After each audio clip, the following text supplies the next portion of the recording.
কোরআন বলছে আমার ভিতরে শুধু রাজনীতি নাই, গোটা বিশ্বকে রাজনীতিকে আমি শিখাই,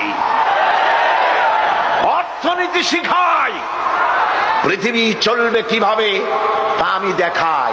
এই জন্য এই কোরআনের আসল মুফাসসির তো আমি নই, কোরআনের আসল মুফাসসির তো মাওলানা সিফাতুল্লাহ সাহেব নন, এর মুফাসসির তো মাওলানা আবুল কালাম আজাদ সাহেব নন, এর আসল মুফাসসির তো মাওলানা কামাল উদ্দিন জাফরি সাহেব নন। এর আসল মুফাসসির কে?